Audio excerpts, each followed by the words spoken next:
pedacinho de paraíso abaixo da linha que divide o mundo. Líder absoluto em qualquer estatística de qualidade de vida do continente.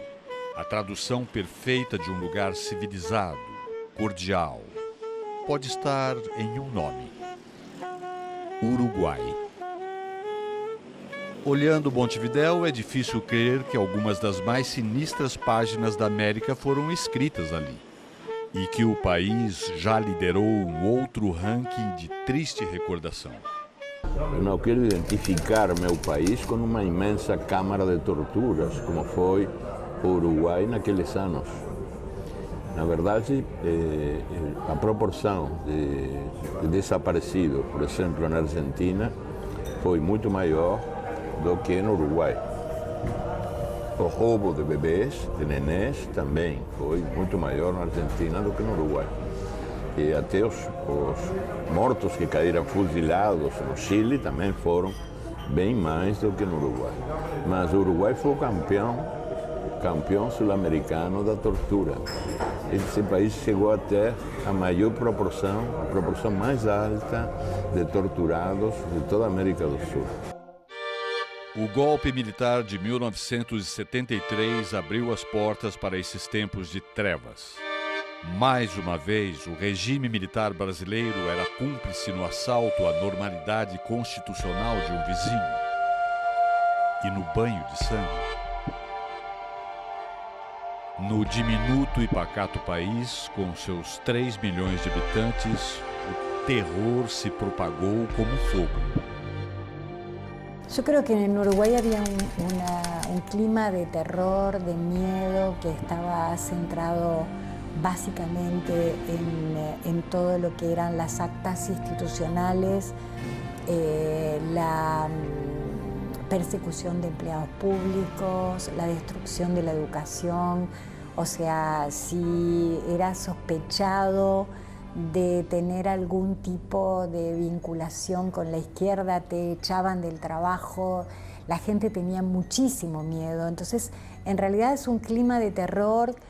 Esta es una sociedad pequeña, entonces un clima de terror y la tortura sistemática y la cárcel prolongada tiene un efecto sobre el conjunto de la población, porque en realidad la mayoría de la gente tenía un familiar preso, un conocido, un vecino, una vecina. Entonces, todo eso operaba como un sistema de control y de poder. En teoria, segundo os militares donos do poder naqueles anos, a tortura servia para arrancar informações que eram fundamentais na luta contra a subversão, ou contra o que eles chamavam de subversão, que era, na realidade, o legítimo direito do povo a se rebelar contra um poder autoritário que não tinha nascido de eleições livres, limpas, que era fruto de um golpe de Estado, ou de vários golpes de Estado. E então, aí a tortura demonstrou uma considerável eficácia para semear o medo, como uma máquina de produzir medo. A tortura não era útil para multiplicar a informação. Não, mentira, mas era útil para multiplicar o medo. La impunidad se sostiene porque hay un sistema de impunidad, porque la impunidad no es algo individual, ¿no? Es decir, es algo colectivo. Entonces, existe impunidad y ellos pueden mentir descaradamente justamente porque están protegidos por ese sistema de impunidad. Porque também uma chave do sucesso da tortura e do crime é que tem que ser, estão obrigados a ser indiscriminados. Se só fossem alvos ou salvos os militantes revolucionários, caras que têm intenções de mudanças radicais da sociedade, guerreiros da luta contra a injustiça, aí a tortura e o crime já não são eficientes. Para ser eficientes, tem que atacar a qualquer um e em qualquer lugar. Aí é que o medo pode ser semeado, o pânico. Eu posso ser a vítima da manhã. O relato a seguir é definitivo para entendermos o legado de uma era de terror. Eu me lembro que eu, estando no exílio, na Catalunha, na Espanha, eu recebia muitas cartas anônimas que não tinha remetente, por razões óbvias. E uma das cartas que não esqueci jamais dizia: você não pode nem imaginar o que é o Uruguai de agora. Essa é a capital do medo. É incrível, Eduardo, é terrível. Estamos obrigados a mentir ou a calar. Ou você cala a boca ou você mente. E então a mentira se está convertindo na linguagem cotidiana de todo mundo. Porque ninguém pode dizer o que de verdade pensa. Nesse reino da mentira, a tortura desempenhou um papel fundamental. E uma das cartas dizia: se acostumar a viver mentindo é muito difícil, é muito duro. Mas bem pior do que mentir é ensinar a mentir. E eu tenho 3 filhos. Eu nunca esqueci essa carta, que é o resumo melhor do que foi aquele período no meu país. Às vezes, as coisas mais simples, uma carta anônima, brevíssima, continha tudo que você queira saber o que foi aquela época horrorosa. Yo tengo 2 hijos, mi hijo tiene 41 años y recién el año pasado por primera vez pudo hablar en público del secuestro. Él era un niño, tenía 8 años, vivió una experiencia sumamente traumática que le afectó su vida por muchos años. Alastrava-se o medo. Torturava-se indiscriminadamente. Vidas no auge se perdiam. Seguindo o receituário de todas as ditaduras do continente, o futebol estava tomado por militares em seus postos chaves. Y el fútbol era un lugar de pasión. Mucho más cuando la política, la otra pasión uruguaya, estaba recortada, ¿eh? Casi hasta la extinción. Entonces, los militares estuvieron muy cerca del fútbol. Incluso, en más de una oportunidad, hubo militares dirigiendo la Asociación Uruguaya de Fútbol.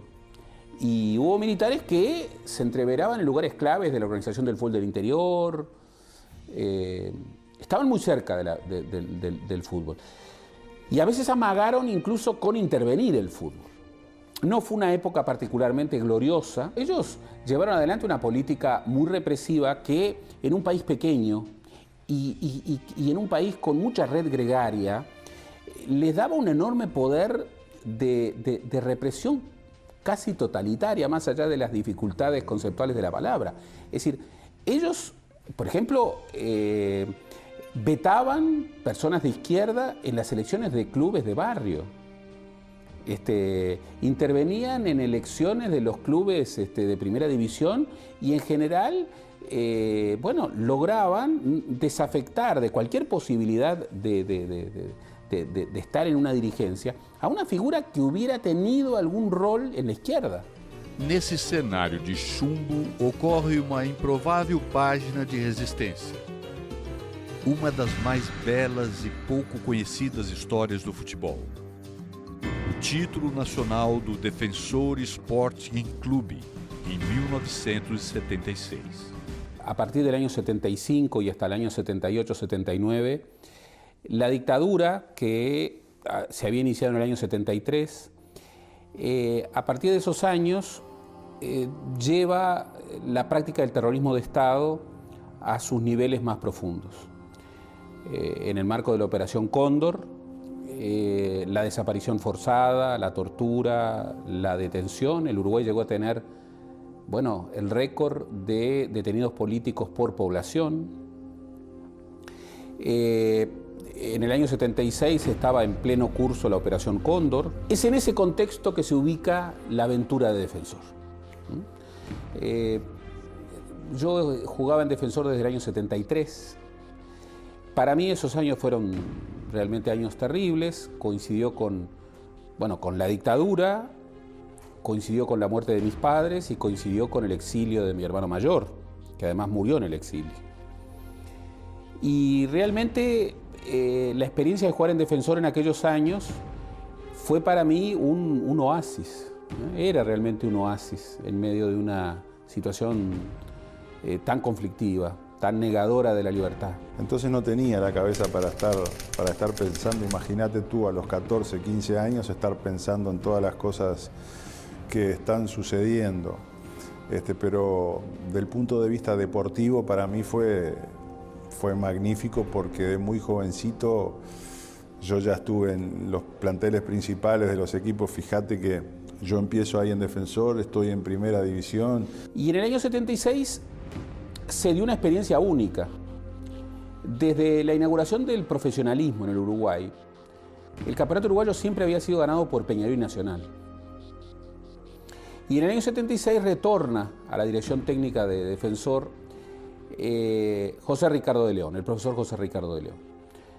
Un avanzado en materia táctica, un hombre de izquierda, un hombre con un dominio del manejo de los grupos humanos, una gran figura, que logró conformar en un club como Defensor un plantel, un colectivo con el objetivo que parecía quimérico de ganar por primera vez un equipo de los llamados chicos, ganar el campeonato uruguayo, en ese contexto. Era un entrenador que en su momento como que revolucionó aquí el fútbol y hizo algo que en Uruguay nunca se había hecho, porque toda la vida el fútbol uruguayo se caracterizó por zonas muy cerradas defensivamente y jugar de contragolpe.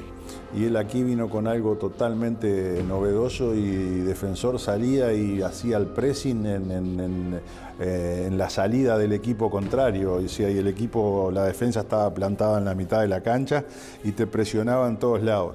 Lo que más costó fue que esa velocidad que se tenía para presionar y toda esa agresividad que se tenía a la hora de la marca, cuando recuperabas el balón, seguías jugando a la misma velocidad. En vez de ponerle la pausa, empezar a tocar, a buscar, si no salía la jugada por un lado, comenzar a girar la pelota, no. Era todo al mismo ritmo y eso fue lo que llevó un tiempo de adaptación. Pero sí, pero sin duda que fue que él revolucionó en ese momento el fútbol, ¿verdad? Fue una especie de salvando las distancias de lo que fue ahora el Barcelona allá en España, ¿no? Y se da allí una aventura, yo la califico de aventura realmente extraordinaria, que yo pude vivir desde la integración al plantel, en donde Defensor poco a poco fue peleando el campeonato y en determinado momento, aquello que había sido un objetivo utópico comenzó a conformarse como realidad. Y allí el cruce entre política y fútbol jugaba. La política estaba absolutamente negada, los espacios políticos eran mínimos, había una privatización de lo político. Y en ese escenario, los vínculos tradicionales del fútbol y de la política en Uruguay, jugaban su rol. De León era un hombre que había sido vetado como director técnico de la selección uruguaya por su condición de hombre de izquierda. Tenía a su hermano preso. Pero además en Defensor había otros jugadores que también eran de izquierda. Pedro Grafiña, por ejemplo, a quien la dictadura en el año 77 le sacaría, cuando Defensor tiene que viajar a Buenos Aires para jugar la Libertadores contra Boca y River, le sacó el pasaporte y le impidió viajar, porque tenía antecedentes como hombre de izquierda, como hombre del Partido Comunista. Y muchos jóvenes que por entonces jugábamos en Defensor, teníamos familiares. Un jugador de Defensor en un momento manda saludos a un hermano o a un cuñado que estaba preso. Inmediatamente lo van a buscar al vestuario, lo llevan a hacer una especie de interrogatorio. Y recuerdo muy enfáticamente que el hecho que terminó de simbolizar ese vínculo entre fútbol y política en el peor momento de la dictadura, con un tercero que venía a cometer la rebeldía de triunfar sobre los poderosos, es que en el momento de dar la vuelta olímpica, y ustedes deben recordar que la vuelta olímpica es una invención uruguaya de las Olimpiadas del año 24, ya por decisión del plantel, la vuelta olímpica se hace al revés. Son hechos históricos, porque el día que cambia la historia, el equipo da la vuelta olímpica. Esa idea de dar la vuelta olímpica al revés, hacia la izquierda, decisión que ya había sido tomada por el plantel, era de alguna manera el símbolo de que la historia se podía cambiar. Y el símbolo de Defensor fue un símbolo que en aquella noche oscura de la dictadura, para muchos, foi também uma expressão de liberdade. Não bastasse a presença de um homem com ideias de esquerda no comando, a emblemática ideia do pequeno que desafia os poderosos formou a mística do Defensor naquele ano. Os jogos no acanhado estádio de Punta Carretas transformam-se em atos de resistência. E para pintar definitivamente o uniforme da oposição com o violeta do Defensor, a equipe conquista o até então impensável título. Las expresiones políticas, en general, pero particularmente las de izquierda, quedaban reducidas a expresiones muy privadas. Y entonces en el plantel, por ejemplo, yo recuerdo que a escondidas escuchábamos a Citarrosa, que las charlas técnicas de José Ricardo de León eran emblemas en donde no tenía por qué nombrar, pero allí habían ideas contrarias a las ideas que se estaban defendiendo por parte de la dictadura. Entonces eso llevó a que Defensor simbolizara en un momento muy represivo una contestación. Y eso generó que mucha gente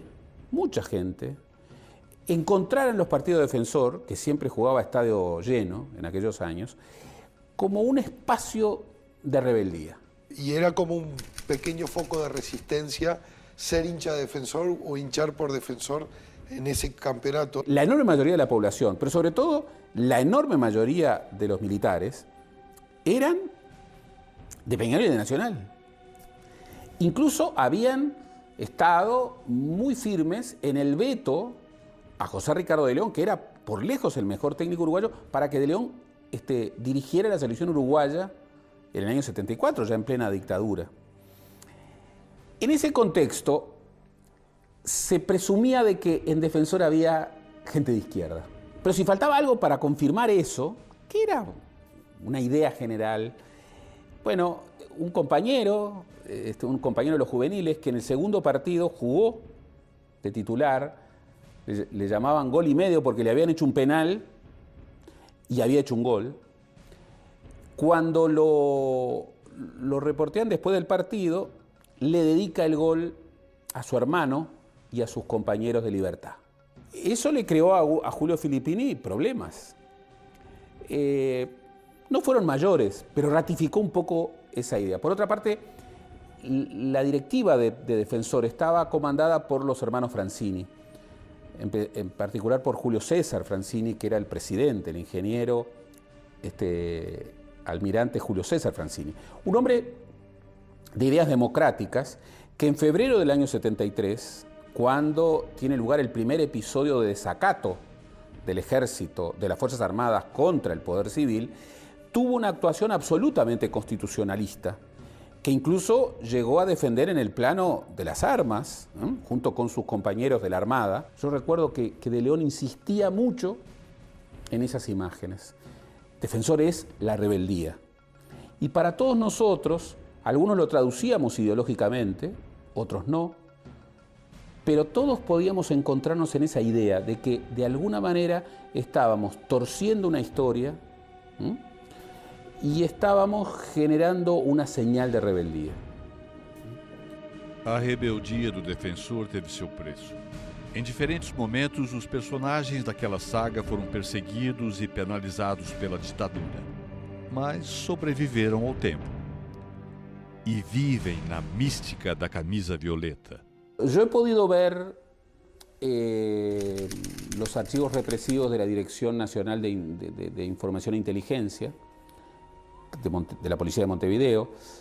Y bueno, ahí hay rastros en donde se observa que la actitud represora es una actitud que no solamente está en el campo de la actividad política, de la actividad sindical, los huecos que había, sino que hay seguimientos a instituciones y que más de una vez las instituciones deportivas o sociales eran seguidas.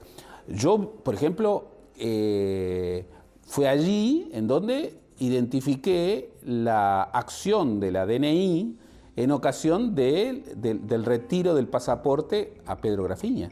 Pedro Grafiña no pudo viajar. Imagínate lo que eso significa. Defensor era el campeón uruguayo, estaba viajando a Buenos Aires para jugar con Boca y River, y un jugador fundamental, titular, le impiden viajar y le retiran el pasaporte. Bueno, eso estaba cuando ha salido campeón en democracia, ha vuelto a dar la vuelta olímpica al revés. Lo cual es expresión de una tradición. Las tradiciones también son inventadas, como diría Hobsbawm. Y el invento extraordinario de esa tradición, que tanto tenía que ver con un grupo y sobre todo con un maestro que en un momento determinado inspiró una aventura deportiva, pero que tenía que ver tanto con la respuesta a un momento muy duro de la historia uruguaya. O ano do título do Defensor foi particularmente duro para os uruguaios. O golpe militar argentino inaugurou uma caçada humana aos exilados que haviam deixado o Uruguai em 1973. Dezenas de repressores uruguaios se deslocaram para o país vizinho, numa das mais efetivas ações da Operação Condor. Numa pacata rua de Buenos Aires se instalou um centro de terror. Disfarçada de oficina, recebeu dezenas de uruguaios. Os gritos dos torturados eram abafados pelo barulho do trem que até hoje passa por ali. Dispensando o capuz e o pudor de ser reconhecido, o coronel uruguaio Manuel Cordeiro reencontrava na capital portenha algumas de suas vítimas em prisões uruguaias. Dezenas saíram para os voos da morte, jogadas no Rio da Prata para nunca mais voltar. Dali também saíram crianças filhos de uruguaios como Mariana Zaffaroni e Mariana Guelman, distribuídas como butim de guerra. Macarena, ou da Zaffaroni, Mariana também, e de muitos mais, são como metáforas perfeitas do que foi, na verdade, o período da ditadura para muitas pessoas que não conseguiam explicar o que acontecia dentro delas e que tempos depois podem começar a se reinventar e a ver como que se arma esse quebra-cabeças, assim, os pedacinhos da memória rota, da memória quebrada, né? Diante da contrassenha Sésamo, a porta metálica da oficina Orlete se abria. Entre chassis e motores de fachada, torturadores argentinos, uruguaios, chilenos e brasileiros se dedicavam com precisão de linha de montagem ao genocídio. Foi a face mais visível da Operação Condor, a multinacional do terror. Foi o único mercado comum que funcionou bem até agora. Aquele outro mercado comum foi um mercado comum do terror, o mercado comum da morte, e funcionou com eficácia militar.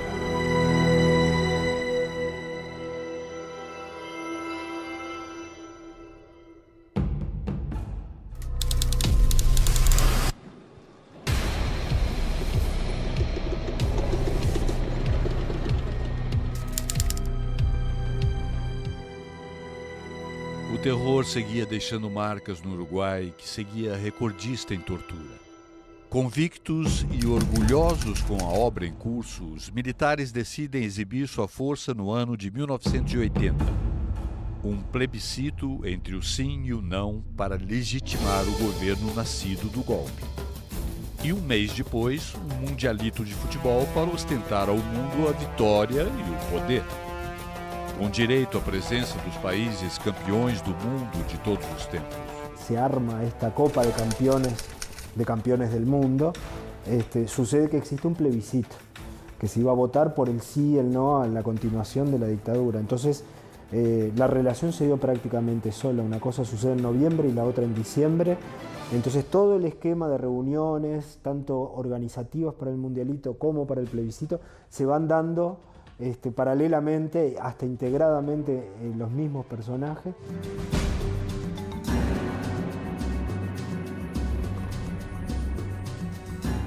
Es un fenómeno muy interesante, ¿no?, el que sucede en ese momento en Uruguay, porque sí había mucho miedo y sí había una sociedad controlada, básicamente por el mecanismo de la tortura y del terror, pero también una sociedad que preservaba sus valores democráticos en el ámbito doméstico.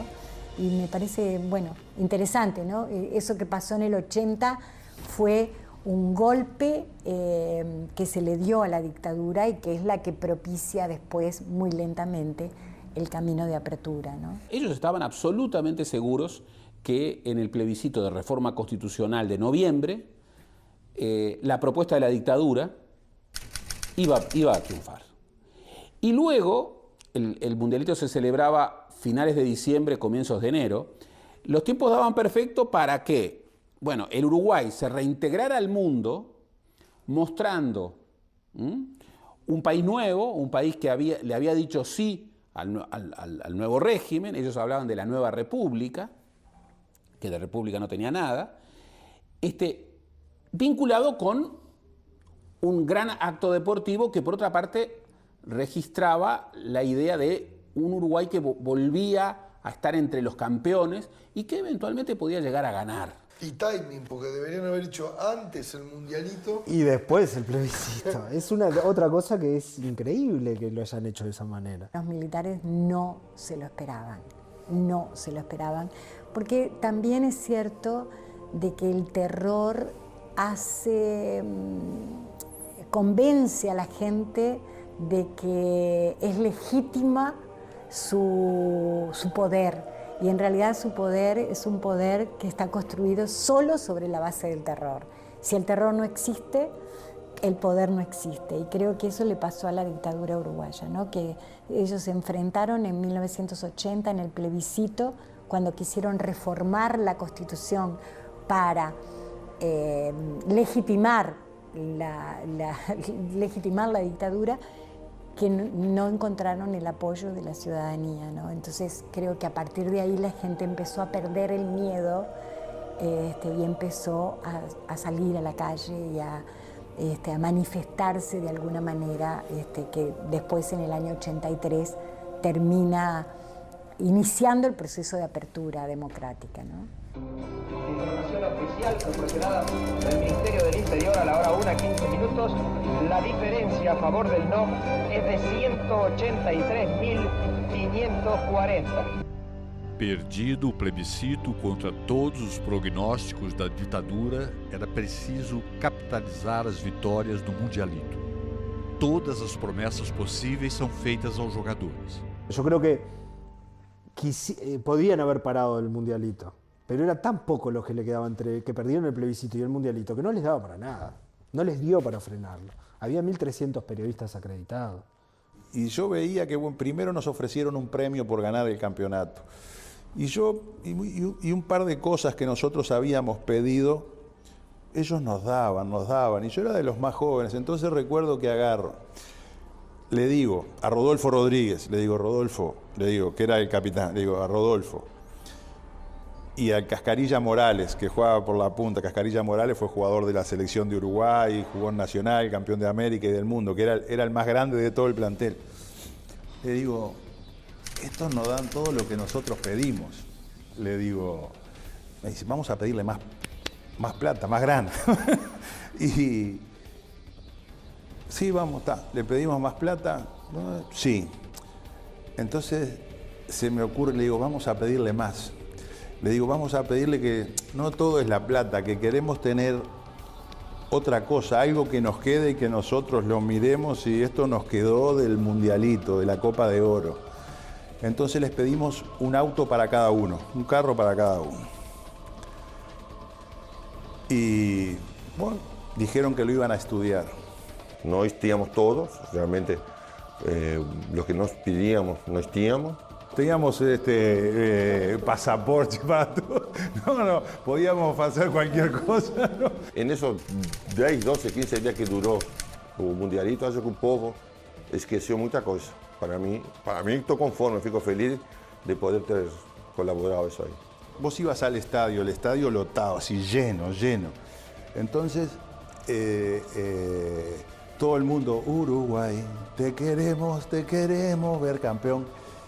Afuera subía el combustible, subían los alimentos, nada, y estaba todo el mundo con la cabeza Uruguay, estaba todo el mundo distraído en lo que estábamos haciendo nosotros. Y por fuera la cosa estaba difícil, ¿viste? Entonces era lo que yo decía, en ese momento fuimos como unos payasos de lujo. Aqui um monte de pessoas questiona que o Mundialito foi inventado para distrair o povo, mas eu prefiro, como já falei, eu prefiro isso aí que outra coisa, entendeu? Payasos de lujo, entonces claro que se pongan. Eu discrepo com o Fernando, sou amigo dele, mas discrepo com isso aí, não? Porque eu, personalmente, Rodolfo, eu nunca me senti como payaso.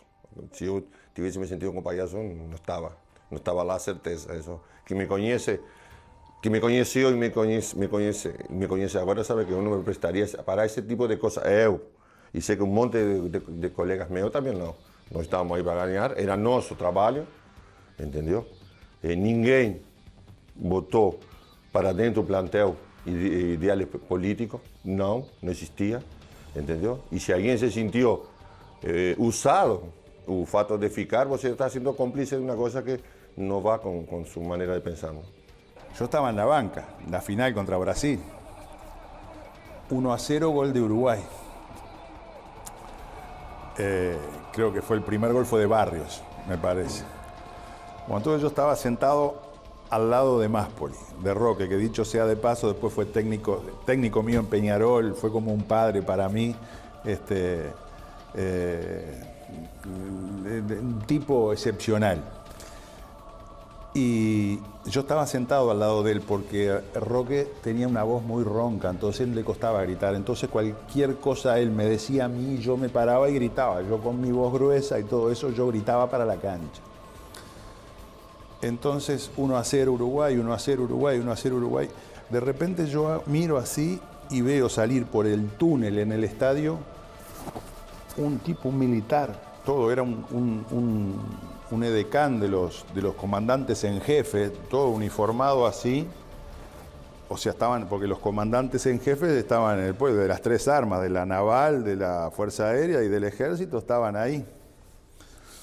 Entonces se acerca y viene y me dice, avisale a Máspoli, porque Máspoli estaba ahí. Y yo lo quedo mirando y le hago así al tipo. Me dice Alves, dice, avísele a Máspoli que mandan decir los comandantes que lo del auto está. Que lo del auto, el premio del auto estaba para que nos avisara a todos. En eso, penal a favor de Brasil, gol de Sócrates. Entonces, no te puedo decir las cosas que le dijo Máspoli al tipo, digo, pues justo en el momento que nos viene a decir eso, penal a favor de Brasil. Fue una, como decimos acá, mufalleta, no me lembro como era la que si mala suerte, ¿viste? Bueno, después se dio, el partido terminó 2-1 y nosotros nos quedamos con un auto que, dicho sea de paso, el auto fue una libre importación que nos hicieron de Brasil. Pasaron muchas cosas después. Yo no sé si tú recordás, si tú te lembrás que De León se saca la camiseta celeste y queda con la de Gremio abajo. Entonces, ¿qué hiciste, Hugo? ¿Sabés cómo están? Le decíamos los muchachos. Entonces, para De León no hubo auto. Entonces, como los comandantes en jefe se enojaron con Hugo de León, por eso, y dijeron que para De León no había auto porque se había sacado la camiseta de Uruguay y se había quedado con la de Gremio abajo, porque el pase de él se había hecho unos días antes para Gremio. Entonces, ¿qué hicieron para arreglar eso? No. todos los jugadores que juegan en el exterior no tienen auto. Entonces ahí entraban Hugo de León, Ariel Krasowski, que jugaba en Boca, y Jorge Siviero, que era un centroforward que jugaba en Cobreloa de Chile. Entonces recuerdo que hicimos una comisión, 4 o 5 jugadores, y fuimos a la casa de uno de los del comandante, el capitán de navío de la Armada. Era un vicealmirante Márquez. Entonces llegamos a Punta del Este, en la casa de verano que él tenía, y nos pusimos a conversar con él. Y bueno, después que estuvimos tomando algo, nos tuvo toda la tarde hablando de fútbol y todas esas cosas, dice, bueno muchachos, bueno, yo ahora les voy a decir que no molesten más con lo de los autos, que no va a haber auto ni para De León ni para nadie de los que, dice, si yo fuera a una guerra me gustaría tener compañeros como ustedes que me defendieran, así. Pero en este caso no va a haber ningún auto, así que hasta acá llegamos y váyanse ahora, porque si no se van a quedar todos sin autos. Nos dijo, y no hubo caso, no conseguimos que les dieran el auto a De León, a Ariel Krasowski y a Jorge Siviero. Como no querían decir que solo era por eso de la camiseta, liquidaron a todos los que jugaban en el exterior. Também os automóveis da premiação foram obra de um acordo entre as ditaduras. Legítimos filhotes de Condor. Fueron unos Volkswagen Passat, último modelo, aire acondicionado, 4 puertas, todo, que en ese momento, aquí en Uruguay, salían $18.000 y en la fábrica Volkswagen en Brasil salían 3.500. Entonces trajimos 22, 23 autos, uno para cada jugador, para el cuerpo técnico, para todo el mundo. Lo que hicieron fue autorizar el ingreso libre de impuestos, y a su vez no lo podíamos vender por 5 años. Nosotros no sabíamos que había existido, yo qué sé, un plan Cóndor, un plan, no sé, nosotros no teníamos idea de esas cosas.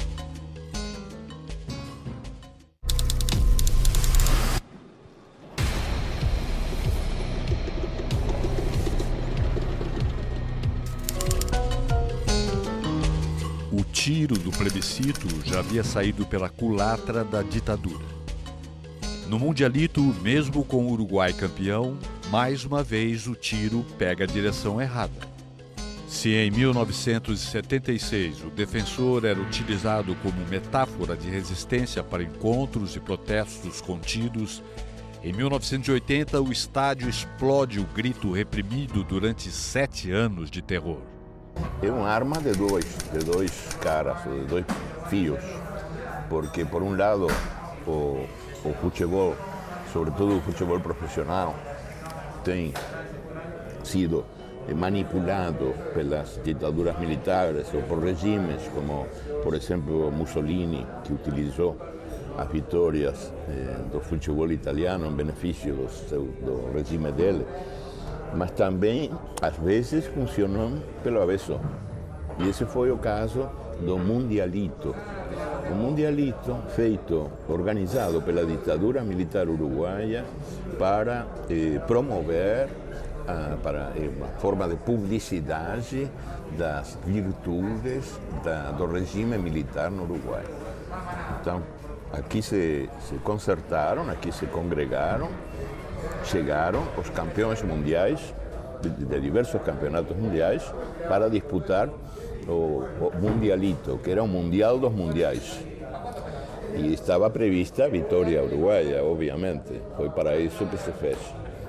Mas, que surpresa inesperada, no meio daquele reino do terror, do silêncio obrigatório, da mentira cotidiana, o Mundialito foi o espaço onde, por primeira vez, o povo uruguaio conseguiu reunir coragem para gritar como gritou na partida final: se va a acabar la dictadura militar. El Mundialito fue un gran éxito popular, pero fue un fracaso político absoluto para el régimen. Primero porque contra todos los pronósticos, y particularmente de sus pronósticos, el plebiscito confirmó el no a la dictadura. Fue una derrota extraordinaria, un hito nacional que reafirmaba en condiciones muy adversas la identidad democrática del pueblo uruguayo. O futebol nem sempre é o vilão do filme, não? Às vezes também aqueles que pensam que podem manipulá-lo encontram que a resposta popular vai muito além do esperado, não? Como foi nesse caso. El mundialito que había sido, al que los militares se habían subido para mostrar al mundo, digamos, los éxitos del régimen, terminó siendo una instancia de confrontación. Primero, esto se puede ver cuando uno repasa la documentación de la Dirección Nacional de Inteligencia de la época, sobre todo después de la derrota del plebiscito, para ellos se prendió la luz roja de decir, bueno, esto puede llegar a ser muy duro. Y ellos transfirieron a muchos de sus agentes represores al estadio. En el estadio habían muchos agentes represores, lo que nosotros llamábamos los tiras. Y Uruguay ganó los 3 partidos, salió campeón, en la final triunfa sobre Brasil. Y en ese momento, yo recuerdo, todos los planteles estaban en el estadio. Y yo recuerdo que tuve una visión y dije, terminó la dictadura. Terminó la dictadura. Porque los militares, muy rígidos, habían incorporado la idea de que cuando estuviera por terminar el partido final, las bandas militares, las bandas de música militar, entraran y comenzaran a tocar algunos himnos clásicos. Eso era un desconocimiento absoluto de la mentalidad del futbolero, porque en un momento en donde Uruguay ganaba 2-1 en los últimos minutos, y realmente estaba pasando mucha zozobra, porque Brasil tenía un gran equipo, Falcao, Toninho Cerezo, Junior, Sócrates. Bueno, Uruguay estaba resistiendo. No hay nada peor para un hincha pasional que alguien empiece a distraer, tocando. Bueno, entonces empezaron a silbar. Cuando empezaron a silbar, algunos ya empezaron a entonar, se va a acabar la dictadura militar. Y los militares finalmente se fueron contra una parte por fuera del campo de juego, pero bajo la idea de que ni bien terminara el partido, iban a ingresar en fila tocando el himno nacional. Y así ocurrió, pero ocurrió de manera trágica. Yo estaba en la Olímpica y entraron en fila, pero la gente entró a la cancha.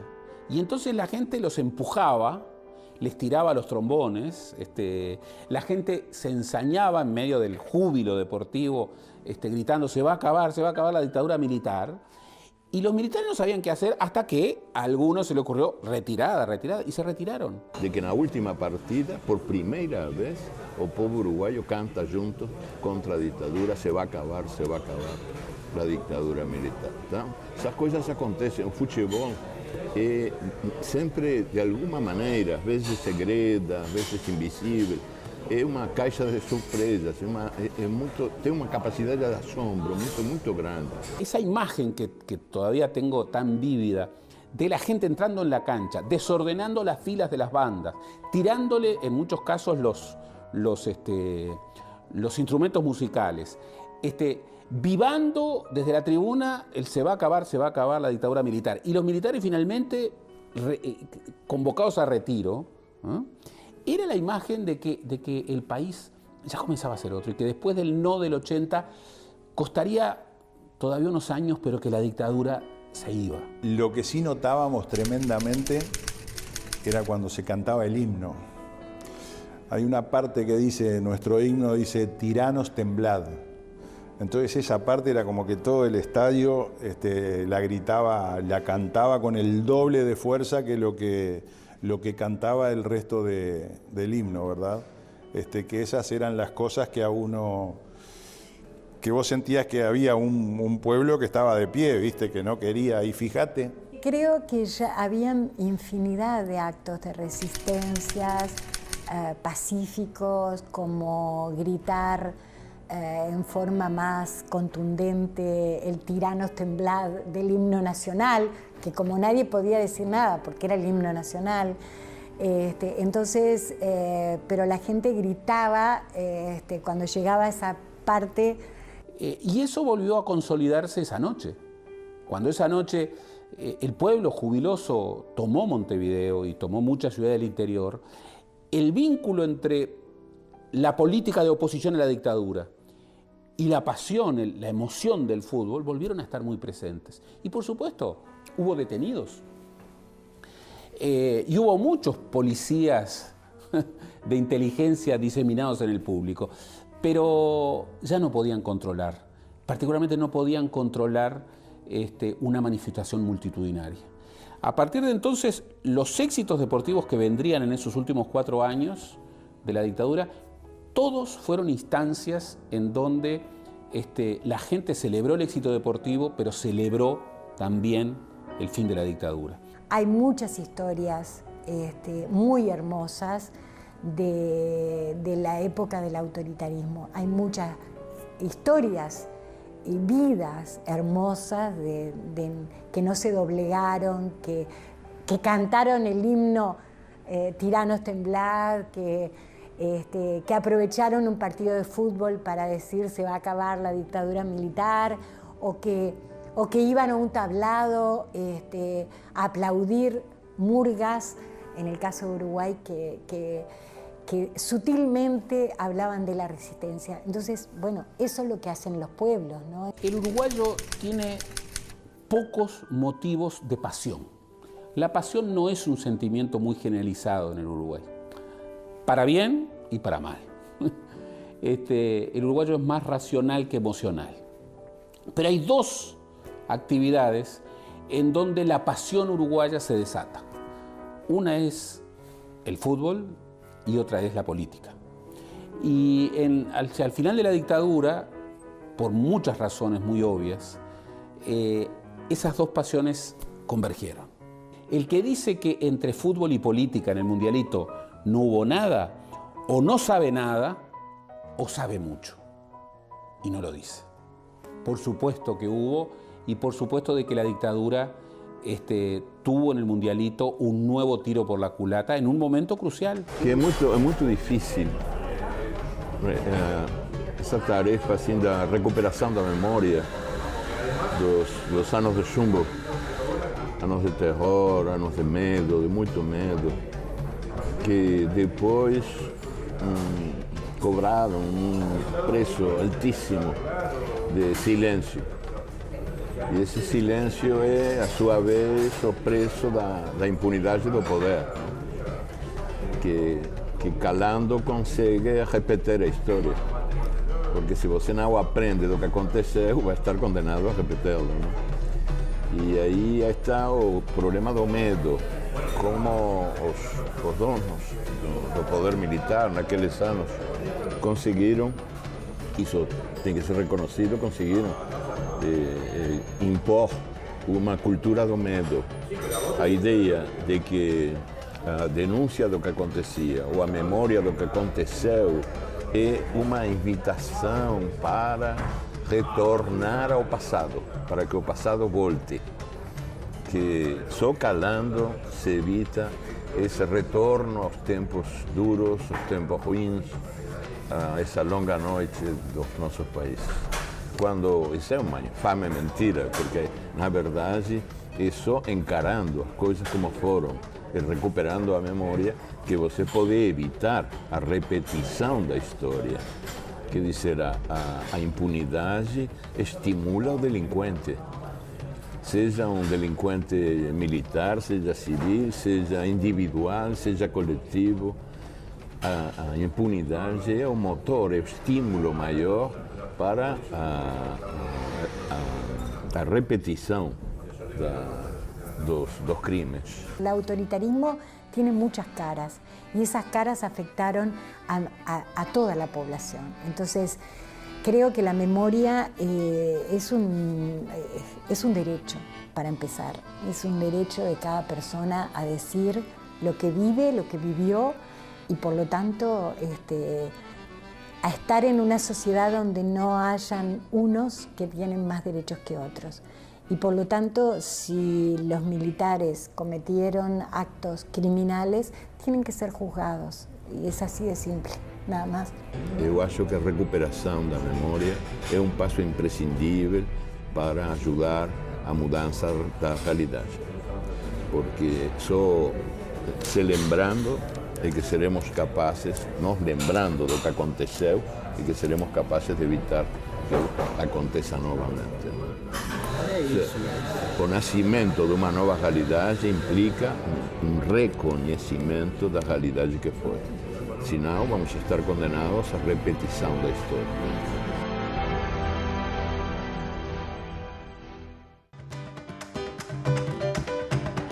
O Uruguai está em paz novamente, vivendo sua vocação de lugar civilizado, quase pacato, presente em cada esquina.